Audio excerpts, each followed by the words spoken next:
Good morning. Today is Monday, July 14th. Welcome to Baptist for Liberty. I'm your host, Joanna Works. This being our first broadcast of the week, we're going to do a news blitz, which means reading the headlines and a few key elements of news stories that I found posted on our Facebook page this week that was published this week. Sometimes I post things that are a little older, so I don't bring them up into the news blitz.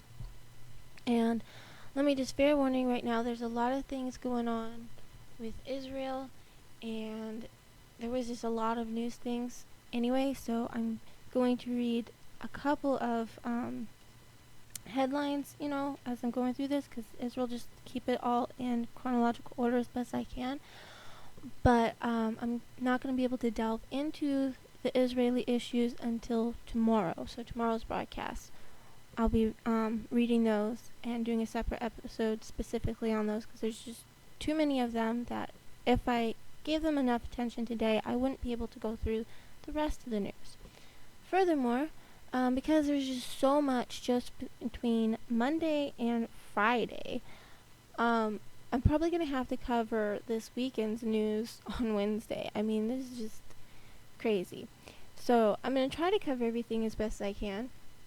But let me tell you, there's a lot going on, so bear with me. And if I missed any stories that you think is important, please email me. I always put my email address in the description of the videos, so whether you're listening to this on SoundCloud or watching it on YouTube, contact me. Really, I'd love to hear from you guys. Be nice to know I do have more than a few listeners. Alright, so we're going to start off with July 7th.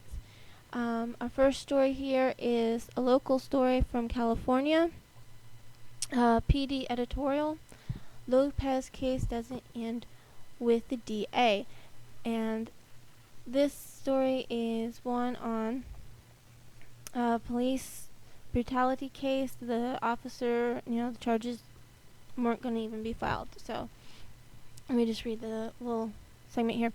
The frustration is understandable, so is the desire to speak out, to write letters, and to protest. But no one should be surprised at the decision announced Monday by Sonoma County District Attorney Jill Ravitch that she will not seek criminal charges against Deputy Eric Gilhouse in the shooting of 13-year-old Andy Lopez. And it goes on, this was a case where this kid had a toy gun. It looked like an AK-47.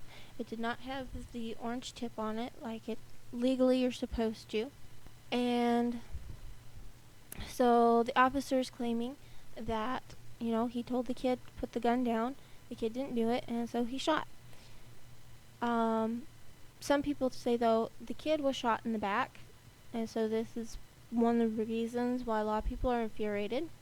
Another reason is this case was actually, the shooting took place in October 22nd. So this was from last year. And they didn't even get the ruling from the district attorney's office that they weren't going to press charges until Monday of last week. So there's been a lot of protests and outrage within this community since October. Also, in this particular article, it spoke out that just because the district attorney wasn't going to file charges didn't mean the family can't seek wrongful death lawsuit. So that's why it says, district attorneys not filing charges is it's not the end of it. Okay. Also, this is one, GDP and the public sector, portside.org, and it's just describes real briefly, well, not real briefly, but it gives an overview of GDP and all the factors that's not considered in it. And it's, the health of the economy is a lot more than just the GDP. So, and of course, this story and all the stories will be linked on our homepage. Next one, if conservatives start missing George W. Bush, then the Tea Party really is dead. This was posted at rare.us, written by Jack Hunter, and it goes over here. Let's see what it says. In celebration of his 68th birthday on Sunday, the Republican National Committee website sold T-shirts that read, "I miss W," alongside a picture of George W. Bush. The purpose, obviously, was to fundraise for the RNC. I hope they didn't raise one dime. The best thing to happen to conservatism in the last decade has been the Tea Party, to remind us why a brief history lesson is in order. In 2013, National Journal's Michael Hirsch chronicled the Tea Party's origins and evolution. The rebellion against big government that the Tea Party has come to embody really began more than a decade ago with a growing sense of betrayal among conservatives over Bush's runaway spending habits. Conservatives were angered by his refusal to veto any spending bills, especially in his first term, not to mention what happened during the nearly 6 years of GOP control of the Senate and House from 2000 to 2006, when federal spending grew to a record $2.7 trillion, more than doubling the increase during Bill Clinton's 2 terms. The final outrage that lit the brush fire of the Tea Party fervor was Bush's sponsorship of the $700 billion Troubled Asset Relief Program in the fall of 2008, just before he left office, in order to bail out Wall Street. And just to step out just a little bit of this article, and remind you that the Troubled Asset Relief Program, that's where we get the word TARP. It's an acronym. So TARP was Bush. And we're going to scroll down just to this close. The ugliest aspect of conservatism today focuses not on Obama's policies, but his person. A cottage industry has sprung up in the last 8 years on the right, in which many people have made a lot of money portraying the president as a secret Kenyan Muslim communist lacking a birth certificate or worse. Some say he hates America. Others get their jollies in taking pot shots at his wife. And I have to say, this is one reason why I really like this article, because it makes a really good point. A lot of the things about Obama and Michelle Obama are just in really bad taste, if they're not flat out lies. I mean, this isn't to say that Obama's a good president. No, he's not. But attacking people's character and who they are, and instead of focusing on facts, is just disgusting. It's inappropriate, and it doesn't get you anywhere, no matter what side of the political aisle you're on. And furthermore, if you're a Christian, shame on you. I mean, making ugly comments about people is a very ungodly thing to do. I don't care who they are. It's inappropriate, it's ungodly, and it's something that needs to be avoided as much as possible. I know we're not perfect. We make mistakes, we say things, we make snide comments, but we need to recognize it for what it is and learn to control our tongues better. So, a little bit further down here. If Barack Obama is the devil incarnate to the right, then George W. Bush is obviously wonderful by comparison. That is the overriding message of the I Miss W t-shirt. If the problem is entirely the person in the White House, as many conservatives now insist, the next Republican president, no matter how awful he might be, will get a pass even if he implements policies that differ little from Obama's. When you make politics all about the person, you forget about the policies. The Tea Party was the remedy to this madness because it zeroed in on the reckless spending of both parties. The Tea Party discredits itself today when it reduces its important critique of big government to little more than a personal vendetta against Obama. I personally like President Obama. His policies are destroying this country. I also personally like George W. Bush, but I don't like what he did to my country. No conservative should. And that's the end of this article. Now, personally, I don't like Obama or George W. Bush, but that's okay. I mean, it doesn't mean I have to spew vile about either one of them. Alright, next on our list is Judicial Supremacy. How did the far-fetched claim originate? And this is an article, it was posted at the 10th Amendment Center. The supremacy of Supreme Court opinions is in questions of constitutionality has evolved into an indisputable doctrine in the United States. Virtually nobody, particularly in the legal community, questioned the idea that the court serves as the final decision maker when it comes to the Constitution. This view is nonsense. John Marshall's 1803 opinion in Murby v. Madison serves as the cornerstone of this doctrine. After all, Marshall declared it is emphatically the province and duty of the judicial department to say what the law is. On February 27, 2013, I testified before a Tennessee Senate committee on a proposed Second Amendment Preservation Act and argued that modern legal scholars snatch Marshall's words out of context. He never intended to imply that the Supreme Court was the sole and final arbiter on all things constitutional. The Chief Justice was merely asserting that the court can, in fact, strike down an act of Congress by calling it unconstitutional. Nowhere in his opinion does Marshall hold that the court has exclusive authority to rule on constitutionality, but places the power in the courts along with the other branches of government. And this article is really good.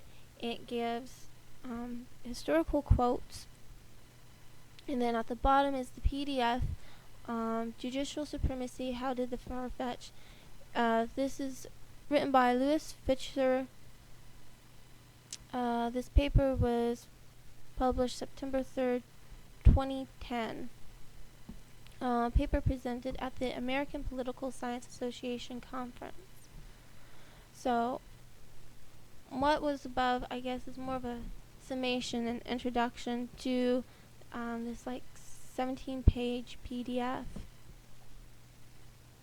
I highly recommend reading it. The 10th Amendment Center is really good about posting things. I mean, maybe not just current news, but history lessons when it comes to the court system, especially, and when it comes to the 10th Amendment. Undocumented immigrants news. Republican Idaho Rep. Raul Labrador doubts Jeh Johnson will stop unaccompanied Central American children. And this was from the Latin Post. Of course, the immigration issue is still very much alive and well, hot topic. According to Idaho Rep. Raul Labrador, facts and solutions presented to the U.S. people regarding the thousands of unaccompanied Central American children illegally crossing the U.S. border, namely those shared by Secretary of Homeland Security Jeh Johnson, are faulty.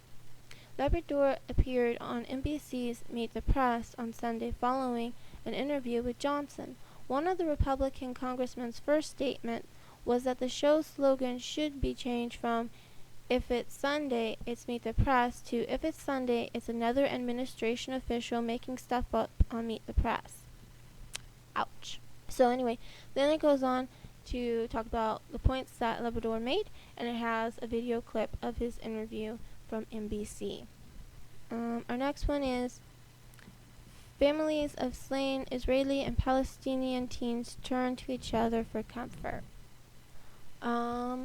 I thought this was a good one, especially later we're going to see a lot of not so pleasant stories. Oh, actually, this was actually from the Sunday before. This was July 6th, not Monday, July the 7th. Sorry about that. This was posted at Portside. I believe Portside's a rather, not extremely liberal website. Did not find this story anywhere else as of yet, but I'm going to post the link. Basically, there was 3 teens kidnapped that from Israel, one of which was an American citizen. He had dual citizenship with Israel and the U.S. They were kidnapped and murdered, and later a couple of Palestinian boys were killed in retribution, and the families of one of the Israeli boys and the Palestinian boy that was set on fire and burned to death met and grieved together. I'm going to cover that story a little bit more tomorrow when we're discussing Israel in particular in the news. With that, we move on to Tuesday, July 8th headlines. This is a good one from Rare. Poll: American pro-lifers may soon be the majority. So hey, yeah, we have a little bit of good news in this world. I mean, it's not great. We still have abortion, but at least the culture and the mindset towards it is changing to one of pro-life. Next is Feds won't let Germany inspect its own gold. This is from the Liberty Crier. And essentially, the U.S. holds the gold of many countries after World War II. And Germany wants to at least inspect to see that America hasn't, spent it. Also, watch south of the border for a slanted romantic delusion. This is from Pan Am Post. So, the south of the border was supposed to be a documentary, but one of the writers from Pan Am Post did a review of what's wrong with it. Iranian lawmakers want to restrict Khatami from public. I thought this was an interesting story. So, Iranian lawmakers, 10 Iranian lawmakers wrote a letter requesting that Justice Minister Mostafa Pourmohammadi implement what they claim is a judicial ruling banning former President Mohammad Khatami from a series of activities. The activities include leaving the country, giving public speeches, and having his image appear in print or television. After the 2009 contested elections, the former reformist president from 1997 to 2005 was forbidden from leaving the country for a period of 4 years. The issue arose when he expressed a desire to attend former South African President Nelson Mandela's funeral in December 2013. Iran sent another official in his place. After the 2009 elections, for which 2 former candidates remain under house arrest and many activists are in jail, Khatami was often accused of being one of the leaders of the sedition, who had encouraged street protests in what became known as the Green Movement. Many hardliners continue to hold him responsible for challenging the government during that tumultuous era. There's more details on that. I thought that was a little interesting to find out more, because I remember when in 2009 during the Green Movement that was big in the news, and of course we haven't heard anything more about that since 2009 and the riots ended. So I thought that was an interesting one. Okay, Wednesday, July 9th. Exclusive video, standoff in Moriata town. Residents and La Raza agree that Obama administration has failed. This is an exclusive at benswan.com. So if you go to the link, not only do you have a written article, but there's also a video footage here. So in Murrieta, California, where immigrant children are being shipped and there's protests, one reporter talked to people on both sides and found out that neither one of them liked Obama's handling of the situation. So we got a little common ground. If you find somebody you disagree with on an issue, don't just assume that they're stupid or they have these wicked intentions or whatever. Talk to them. You might find at least there's common ground, and then you can work on a solution together instead of, being at one another's throats like immature children or something. And honestly, even if you can't find something to agree on, there's still no reason for the slander and venom from either side. The next story is Argentina recruits DHS to target dissident Twitter users. So Argentina has some political turmoil. Who doesn't? But people posting things on Twitter, they're trying to use U.S.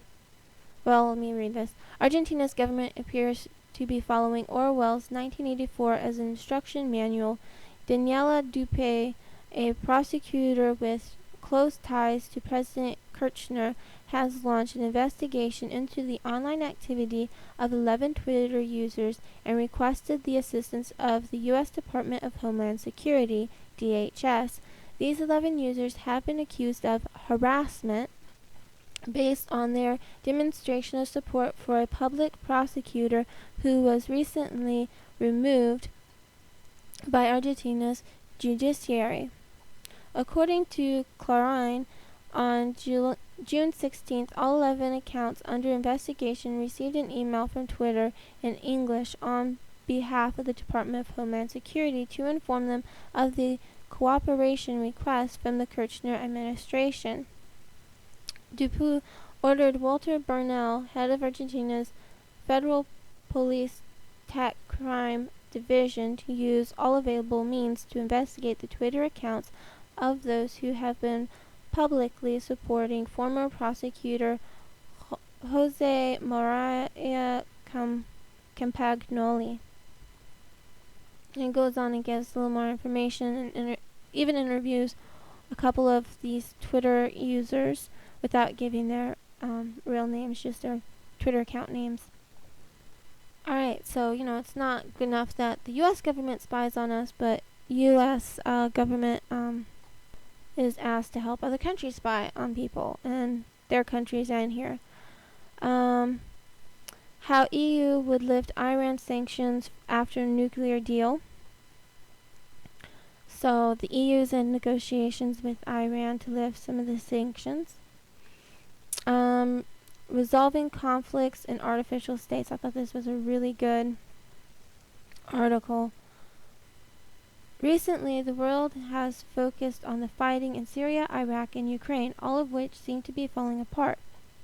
Although the first two countries are in the Middle East, and the last one is in the eastern part of Europe, they have the common problem that the states' boundaries don't correspond with linguistic, cultural, ethnic, or sectarian areas. This is not a rare problem in the world, with other states having similar divergences that often have caused violence in certain areas. For example, the United Kingdom in Northern Ireland, Russia in the Northern Caucasus, Georgia in Uzbekistan and South Ossetia, China and Tibet in Xinjiang, Spain in the Basque region, Myanmar, also called Burma, India, and Bosnia-Herzegovina and other states. Such divergences have caused political conflict, but not violence, for example in Canada and Belgium. Why does the divergence sometimes cause violence and sometimes not? In the cases of Canada and Belgium, one could attribute the so far peaceful quest for separation by certain ethnic groups to high income levels, but Northern Ireland also has a relatively high standard of living.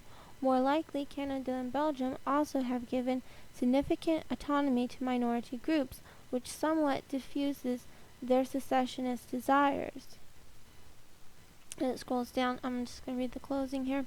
Although Vladimir Putin of Russia's method of annexing Russian-speaking Crimea by force is an aggressive and unacceptable violation of international law, the end result may be the most stable, a Russian-speaking area being transferred from Ukraine to Russia. As for Russophilic eastern Ukraine, which is undergoing a civil war between the Ukrainian military and Russian-speaking separatists, Putin ought to quit destabilizing it and reach an accord with the West to give the region substantial autonomy of governance from the rest of the Ukraine. Some indication exists that he may accept such a solution. Let's hope the Ukrainian government, which is backed by the U.S.-led West and which recently has launched an offensive to tame the Russian-speaking separatists, will also be receptive to such a stable solution, despite that it would lose substantial control over the eastern region. Thus, decentralization, autonomy, or even partition can be viable solutions for ethno-sectarian conflict in starkly different regions of the world, provided they are done correctly and with the agreement of the groups involved. This article was written by Ivan Eland and posted at independent.org. Okay, and with that we move on to Thursday, July 10th. Ad promises $6,000 a month tax-free to house immigrant children. This is from Ben Swan. This is also an exclusive. There was an advertisement put into local papers in California offering money tax-free for those willing to accept children into their foster care. Also, don't let nativism cloud the immigration debate. This was posted in the Washington Examiner. Basically, it's don't let racism cloud your view of the immigration issue. No dollars, no flights. Airlines abandon Venezuela. This is from the Pan Am Post. Essentially, a lot of airlines are either leaving Venezuela or severely cutting back their amount of flights into Venezuela because of the set amount. The airlines have to charge people in Venezuelan currency. But this currency isn't worth very much to these airlines. So a lot of them, they're demanding Venezuelan government to cough up the U.S. dollars for the Venezuelan currency that they've been accepting from their customers. So, yeah, this is pretty much leaving a lot of people stuck in Venezuela, unable to take flights because there's just not enough flights. Also, Venezuelan army destroys 3 key bridges on border with Colombia. Further down, media circus causes panic in Israel. So this is again from Al Monitor. Again, I will cover this story in more detail tomorrow. Iran considers move toward parliamentary system. So the Iranian government had a parliament. They ended their parliament, and now they're considering opening the parliament back up again, or reintroducing a parliamentary system again. Friday, July 11th. William Binney, the NSA's ultimate goal is total population control. This is from benswan.com. One of the highest level whistleblowers to emerge from the National Security Agency, William Binney, spoke out recently about the NSA's totalitarian mentality and the fact that the agency's intelligence controls the entire cyber network across the globe, making their global reach omnipresent. As a former crypto mathematician for the NSA, Binney was a leading code breaker against the Soviet Union during the Cold War. He resigned from the NSA after September 11th when he noticed and was repulsed by the country's move toward mass surveillance. So this is a good article. I suggest reading all of it on benswan.com. Alright, so our next one is Maduro to hand China keys to Tower David slum skyscraper. This is also from the Pan Am Post. Maduro is the president of Venezuela, and the David skyscraper was an unfinished building that a lot of vagrants had just collected at and made like a mini city inside of this skyscraper, this unfinished building. That was an interesting article.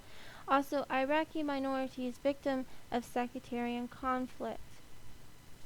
So this article goes into different groups other than Christians, minority groups as well as religious groups under persecution with ISIS sweeping their area. Let's see.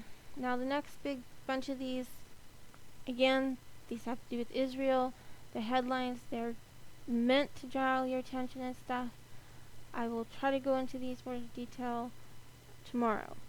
So, here we go. The first one. While I'm on the brink of burning my Israeli passport, I can no longer stand by while Israeli politicians like Ayeta Sheikh condone the deaths of innocent Palestinian women and children. This article was written by a Jewish woman living in Britain for the Independent.uk.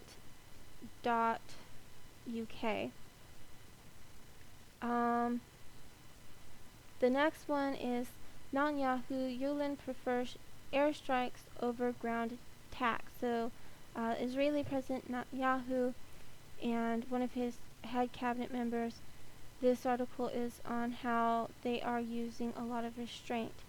Two things that these articles have in common. The politician that is named in particular in the first column that I mentioned is part of a very extreme group, but from what I understand, they are a minority group in the Israel Knesset. I guess it's kind of their version of a parliament,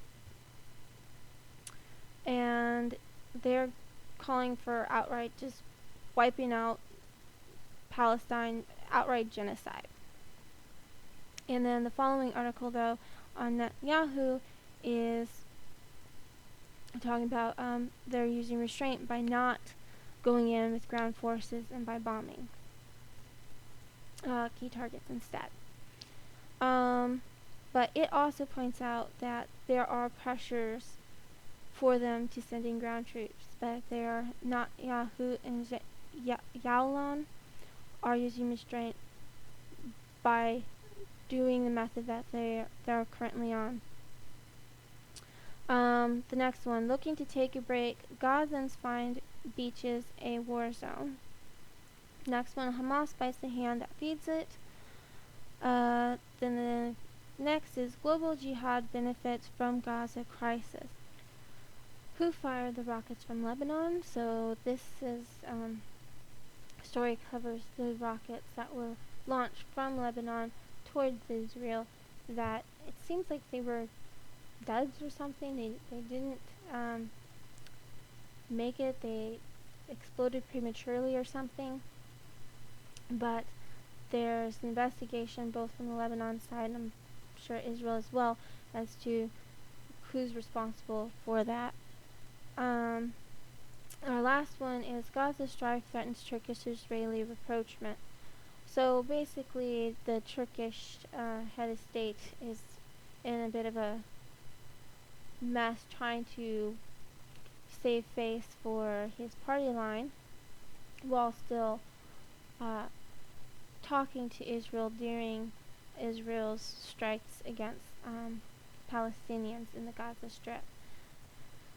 Alright, again, we've went way over our time today, and there's a lot of stuff going on. I didn't delve very deeply in most of these Middle Eastern things because they're all tied to Israel, and so I'm going to have to cover that and read these articles and comment on them more tomorrow. And I'm sure there's been a lot more developments between Saturday, Sunday, and this morning, so I'll try to catch up on those soon. Alright, so for now we're going to move on to our Proverbs of the day to close out on a good note and something worth meditating on. So today is the 14th. Our proverb is Proverbs chapter 14. Every wise woman buildeth her house, but the foolish plucketh it down with her hands. He that walketh in his uprightness feareth the Lord, but he that is perverse in his ways despiseth him. In the mouth of the foolish is a rod of pride, but the lips of the wise shall preserve them. Where no oxen are, the crib is clean, but much increase is by the strength of the ox. A faithful witness will not lie, but a false witness will utter lies. A scorner seeketh wisdom, and findeth it not, but knowledge is easy unto him that understandeth. Go from the presence of a foolish man, when thou perceivest not in him the lips of knowledge. The wisdom of the prudent is to understand his way, but the folly of fools is deceit. Fools make a mock at sin, but among the righteous there is favor. The heart knoweth his own bitterness, and a stranger doth not intermingle with his joy. The house of the wicked shall be overthrown, but the tabernacle of the upright shall flourish. There is a way which seemeth right unto a man, but the end thereof are the ways of death. Even in laughter the heart is sorrowful, and the end of that mirth is heaviness. The backslider in heart shall be filled with his own ways, and a good man shall be satisfied from himself. The simple believeth every word, but the prudent man looketh well to his going. A wise man feareth and departeth from evil, but the foolish rageth and is confident. He that is soon angry dealeth foolishly, and a man of wicked devices is hated. The simple inherit folly, but the prudent are crowned with knowledge. The evil bow before the good, and the wicked at the gates of the righteous. The poor is hated, even of his own neighbor, but the rich hath many friends. He that despiseth his neighbor sinneth, but he that hath mercy on the poor, happy is he. Do they not err that devise evil? But mercy and truth shall be to them that devise good. In all labor there is profit, but the talk of the lips tendeth only to penury. The crown of the wise is their riches, but the foolishness of fools is folly. A true witness delivereth souls, but a deceitful witness speaketh lies. In the fear of the Lord is strong confidence, and his children shall have a place of refuge. The fear of the Lord is a fountain of life, to depart from the snares of death. In the multitude of people is the king's honor, but in the want of people is the destruction of the prince. He that is slow to wrath is of great understanding, but he that is hasty of spirit exalteth folly. A sound heart is the life of the flesh, but envy and rottenness of the bones. He that oppresseth the poor reproacheth his Maker, but he that honoureth him hath mercy on the poor. The wicked is driven away in his wickedness, but the righteous hath hope in his death.